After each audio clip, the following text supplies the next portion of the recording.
Je suis Nathalie Korblewski, directrice de recherche à INRAE, et avec ma collègue Isabelle Bilger, nous vous proposons une démonstration de l'outil numérique d'aide à la décision et de simulation des exportations de bois et de nutriments.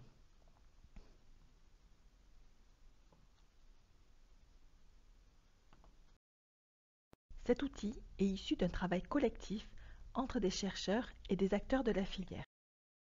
Il fait suite à un projet PSDR pour et sur le développement régional intitulé Défi Fort Bois pour développement et durabilité de la filière forêt-bois en région centre.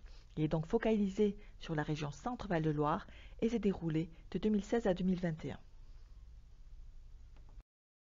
Vous envisagez de réaliser dans votre forêt une coupe de bois énergie pour la production de plaquettes forestières? Ce type de coupe, exploité à la machine, conduit généralement à prélever les rémanents, c'est-à-dire les compartiments des arbres habituellement laissés sur place lors des coupes classiques de bois d'œuvre ou de bois d'industrie. Il s'agit notamment des petites branches et tiges que l'on appelle les menus bois.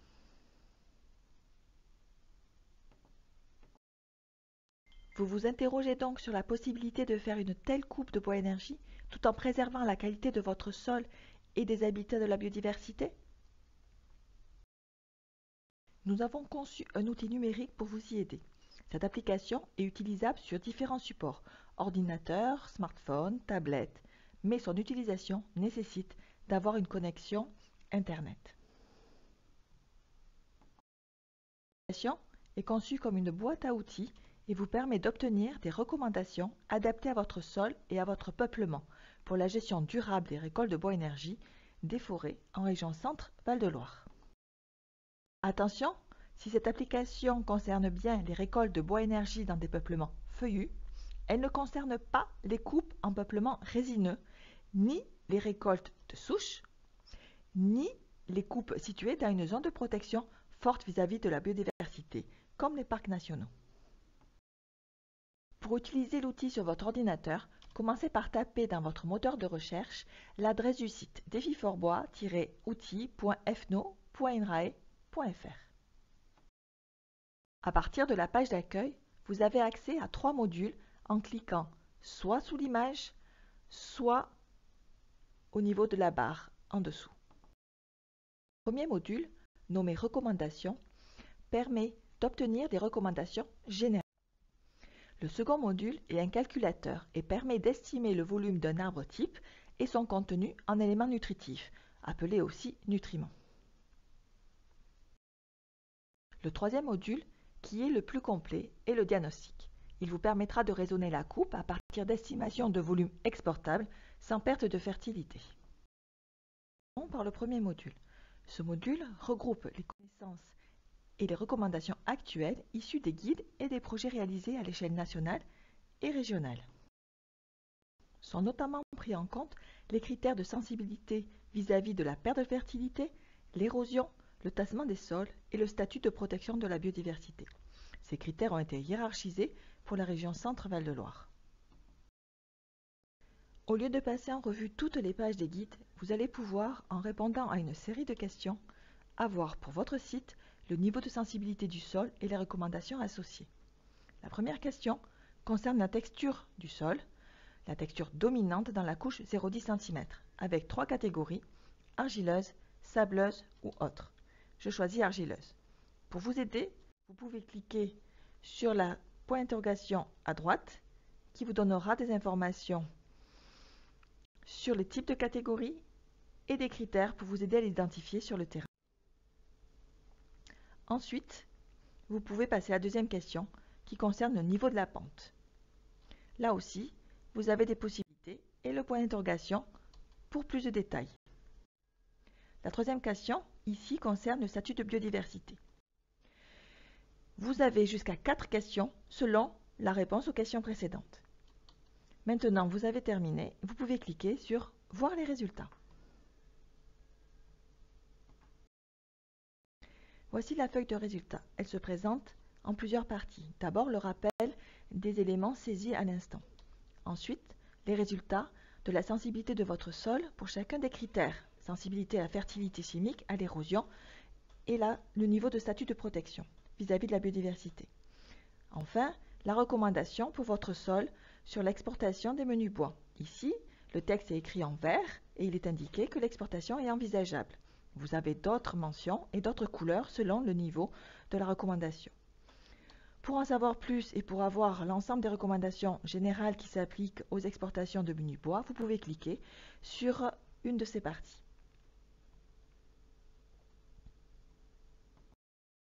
Passons maintenant au module 2, le calculateur, qui permet de calculer le volume et la biomasse d'un arbre type pour une espèce donnée et son contenu en éléments nutritifs.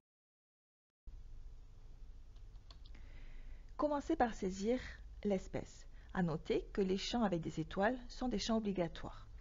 Pour l'espèce, vous avez un menu de roulant et je choisis le boulot. Ensuite, rentrez le diamètre en centimètres. La circonférence s'inscrira automatiquement.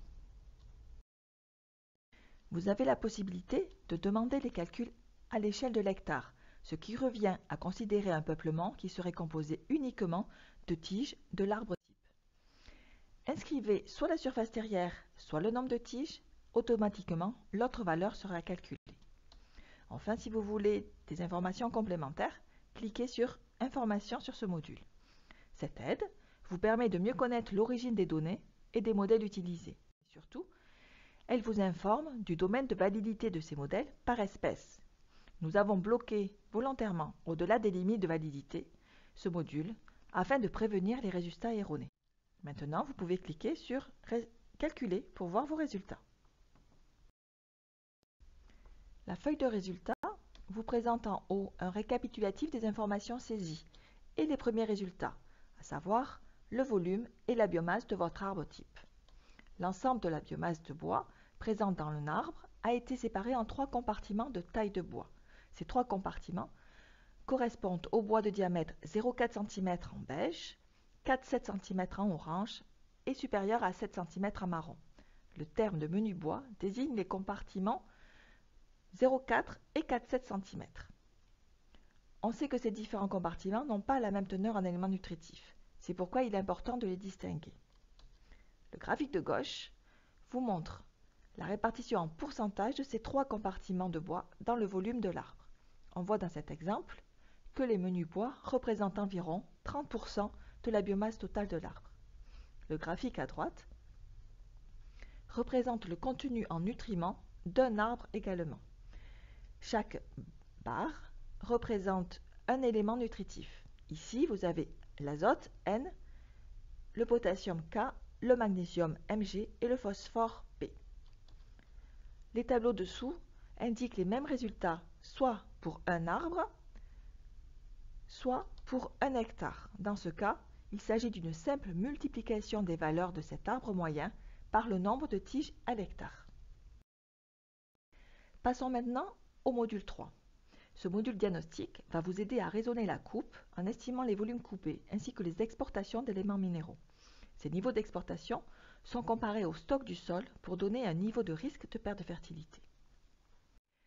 Après avoir cliqué sur l'icône, la page de saisie s'ouvre. On vous demande alors de renseigner une série d'informations sur votre site. Pourquoi autant d'informations? Eh bien, en arrière-plan de ce module, il y a une imbrication de calcul basée sur de multiples données des différents modèles. Pour réaliser une estimation fiable, il faut être au plus proche de la réalité de terrain, ce qui implique que les données en entrée de la chaîne de calcul soient le plus précises possible. Vous devez donc saisir, par la suite, des informations décrivant au mieux votre site et le peuplement. On vous rappelle également que ce module diagnostic est valable pour des coupes en peuplement feuillu de la région Centre-Val de Loire. Pour ce module, vous commencez par entrer un nom, celui de votre site ou du diagnostic. À noter que les champs avec une astérisque sont obligatoires. Puis choisissez un type de coupe, arbre entier ou pied seul, sachant que pour l'instant, cela n'a aucune incidence sur la suite des calculs et du diagnostic. Ensuite, si vous le souhaitez, vous pouvez géolocaliser votre site. Tapez un nom de commune ou un lieu-dit. Un point vert s'affiche. Vous pouvez préciser le lieu en zoomant et en déplaçant ce point. Maintenant, choisir la texture de votre sol, texture dominante dans l'horizon 0,10 cm. Nous retrouvons ici les 3 catégories du module 1, argileuse, sableuse et autres, et est ajoutée une texture inconnue.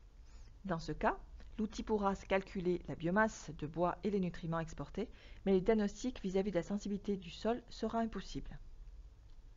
Je choisis Autre.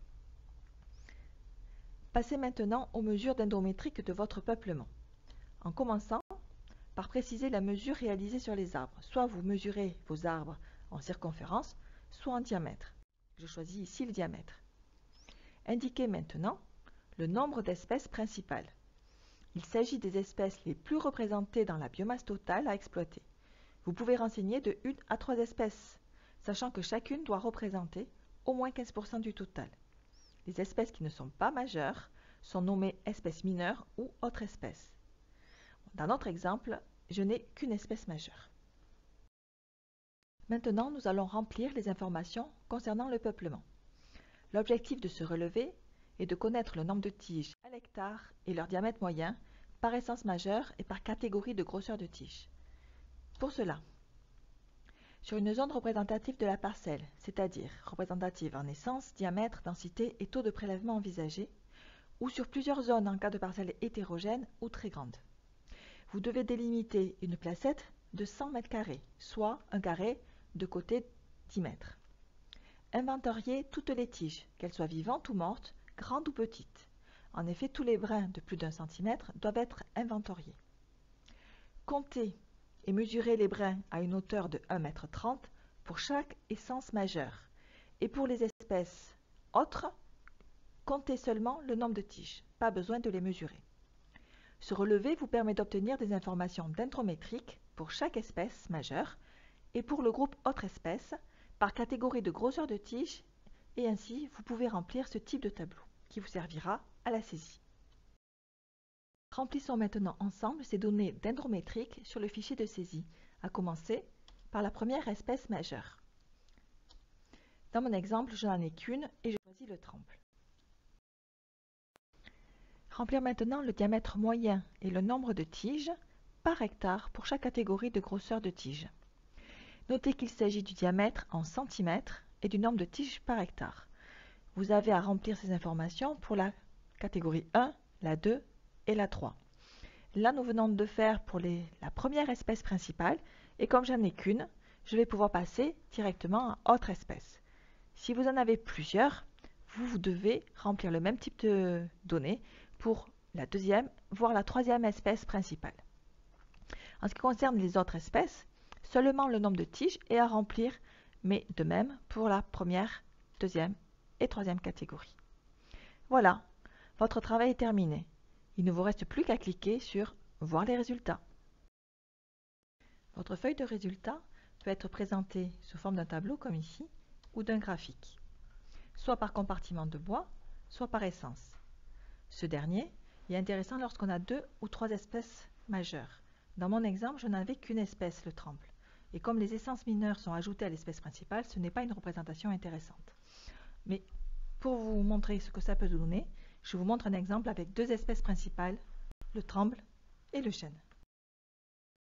Si on regarde plus en détail, les résultats nous indiquent tout d'abord la biomasse totale et le volume total par hectare pour votre peuplement. Nous avons également les résultats par compartiment de bois. Dans la version en tableau, on a les pourcentages par compartiment. Dans la version graphique, les données indiquent sont des tonnes par hectare et par compartiment selon la couleur. Ces données ont permis de calculer les exports en éléments nutritifs sous forme d'un histogramme. Chaque barre est un élément. N pour azote, K pour potassium, Mg magnésium, P pour phosphore. Et chaque couleur correspond à un compartiment de bois, comme précédemment. Enfin, à gauche, votre diagnostic. La première barre, en grisé, correspond au seuil en éléments nutritifs à ne pas dépasser pour le maintien de la fertilité du sol. La seconde barre, en couleur, indique votre export en éléments nutritifs selon les informations que vous avez données dans le fichier de saisie. Dans ce cas, la barre est plus courte que celle du seuil, elle apparaît en vert, indiquant que votre coupe entraîne une exportation inférieure au stock du sol, et donc qu'elle peut avoir lieu sans risque de perte de fertilité. Pour avoir des détails, cliquez sur « Plus d'informations » et vous accéderez aux recommandations d'usage. Pour refaire une autre simulation, vous devez cliquer sur la croix tout en haut à gauche. Une fois sur la page de saisie, vous avez le choix, soit de modifier seulement une ou plusieurs informations descriptives du peuplement, soit de recommencer un cas complètement différent. Si c'est votre souhait, il vous faut cliquer sur le bouton « Réinitialiser la saisie ». C'est ce que nous allons faire avec un deuxième exemple de 2 essences. Dans cet autre cas, il s'agit d'un peuplement avec du tremble et du chêne, plus d'autres espèces. Le diagnostic indique une exportation supérieure au seuil et donc la coupe présente un risque de perte de fertilité au sol. L'outil offre la possibilité de modifier le pourcentage de menu bois à laisser au sol, soit pour l'une ou l'autre ou les 2 espèces principales. Dans notre cas, pour atteindre une exportation sans risque, nous avions besoin de laisser 40% de menu bois. Sur le graphique, on a également la réduction de la part des menus bois dans la biomasse totale exportée. Pour finir, l'outil vous offre la possibilité de sauvegarder votre diagnostic, soit en instantané en générant un fichier PNG pour les figures et Excel pour les résultats.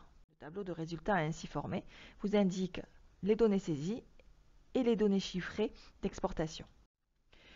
Vous pouvez également envoyer l'ensemble des résultats par mail, soit à vous, soit à quelqu'un d'autre. Pour cela, il vous suffit de taper son email. Vous voyez donc que cet outil, qui vous permet d'évaluer le risque de perte de fertilité associé à une récolte de bois énergie en fonction de votre type de sol, de la nature des arbres et du volume à exploiter, peut vous aider à différentes étapes de votre prise de décision. Il vous permet également d'estimer la proportion de menu bois à laisser au sol, pour vous conformer aux recommandations formulées dans les guides et autres documents de référence. Le diagnostic peut se faire préalablement à une coupe totale ou partielle. Cependant, dans le cas d'une coupe partielle, qui est suivie d'une autre coupe, pas nécessairement de bois énergie mais assez rapprochée, c'est l'ensemble de la biomasse exportée qui doit être prise en compte. Cet outil doit vous aider à contribuer à faire de la filière bois énergie une filière vertueuse basée sur un mode d'approvisionnement durable. Et n'hésitez pas à nous envoyer les rapports de vos cas d'études.